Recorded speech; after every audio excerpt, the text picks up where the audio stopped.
Thanks to the 6 business and community leaders who agreed to participate in this meeting. Thank you for your interest and engagement in improving downtown Jacksonville. To the media members, thank you for covering this important topic for our community. And to the members of the public, thank you for your participation and feedback in this discussion. Every Jacksonville resident has a vested interest in a strong and vibrant urban core. Nearly 2 years ago, I committed to the people of this city that by the time I left office, you wouldn't recognize downtown Jacksonville. My team and I are focused on that goal and are working hand in hand with business and community leaders to make that vision a reality. We've seen great momentum in recent years and many exciting developments. The new headquarters for FIS, JEA, and JTA, new housing projects and hotels, and investments in key infrastructure like the Emerald Trail, waterfront enhancements, parks, and more. To put it simply, a lot has happened. A lot is happening, and a lot will happen in downtown Jacksonville. A few weeks ago, I was having a discussion with Ambassador John Rood. He and his teams at Vestcor have invested heavily in downtown Jacksonville with several housing projects. In that conversation, we talked about how a successful revitalization of the urban core is about more than big flashy projects, although those are important catalysts that build momentum and excitement. But successful revitalization also needs to focus on the details, the small things that make a big difference in attracting people, investments, and opportunity for downtown. So I asked John to meet with a small group of business and community leaders to discuss ideas about what quick actions the city can facilitate to spur economic development and confidence in downtown Jacksonville. After this meeting, the group will then present a list of recommendations for how the city can quickly improve downtown standing. And so that's why we're here today. I'm proud to welcome this amazing group of accomplished individuals to the conversation. Of course, John Rood, Chairman of Vestcor Companies. Gary Norcross, Chairman, President, and CEO of FIS, represented today by his Chief of Staff, Amy Mergen. Andra Wallace, President of JAXUSA Partnership and former head of the DIA. Nat Ford, CEO of the Jacksonville Transportation Authority. Jack Hanania, founder and CEO of Hanania Automotive Group. Ed Burr of Greenpoint Holdings was unable to join us today, but will be a part of future discussions. Each of you have successful careers and a vested interest in improving downtown. I'm looking forward to a lively discussion about ways to advance progress, build momentum, and attract even further activity. As I've said time and time again, great cities deserve great downtowns. So let's work together, keep our momentum going, and create the vibrant and amazing center of community that the people of Jacksonville have earned. Now to kick us off and say a few words, I'd like to introduce my friend, John Rood, who will chair this discussion. John is a former U.S. ambassador and, as I mentioned, current founder and chairman of Vestcor Companies, who has several residential developments downtown, including the Lofts at La Villa, Jefferson Station, Monroe, and Brooklyn. He's invested in downtown, wants to see it succeed, and is the best person to lead this discussion. John, over to you. Thank you, Mayor, and thank you for your initiative on reaching out and a little background to this. The mayor called me and said, okay, you've been sending me pictures, you've been bugging me for the last numerous number of years on what we can do better downtown, and I can say a lot of those ideas, resulted in some action and some beautification and so forth.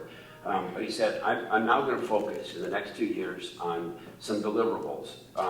Can we talk about it? I said, I can talk about it under one condition. Walk with me for an hour downtown.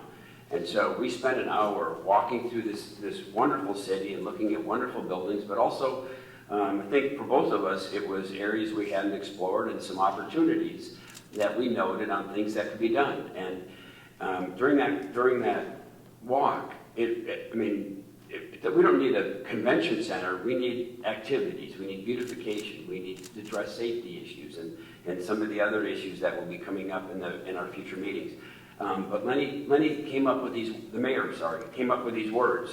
The key is going to be to make downtown livable and workable.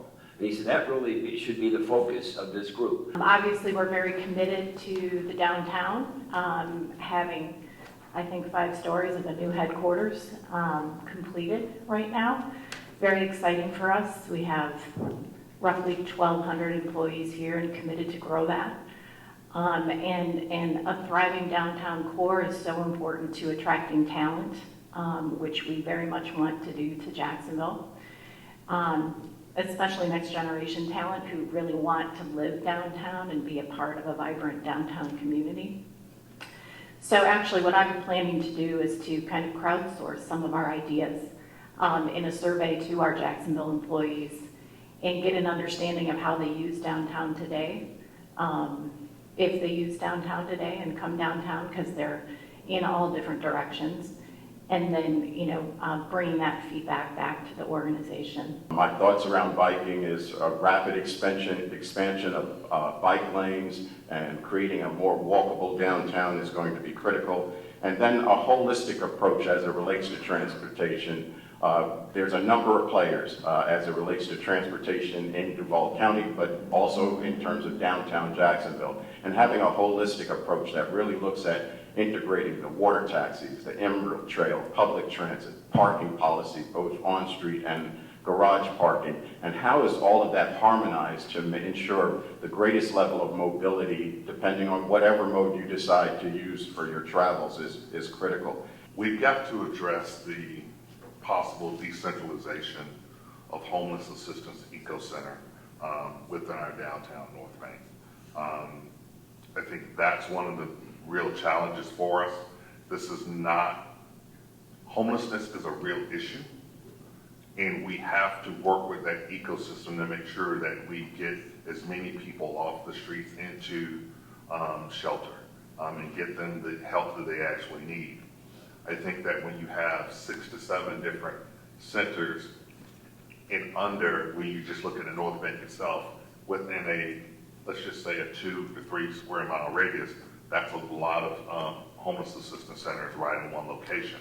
So therefore, when you're heavy city, right now, not a lot of us are working, back in downtown, etc. So you tend to see more of your transit population. And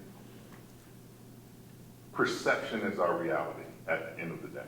And I want to thank the mayor as well for bringing this kind of heightened attention to downtown. It is really important for us to get input from this leadership group as well as those who regularly provide public comment and attend our meetings, but we know that's not on your radar, so this is particularly helpful to get this additional input. Or in 2 weeks when we meet again, and it'll be a 2-week schedule, which is a change from what you heard earlier. That'll give us adequate time to come back with a list, get that list to a representative of the mayor's staff ahead of time so they can compile it. We share that in public with adequate notice so members of the public can look at it and can come back with their additions, their comments, how they look at it from a priority standpoint.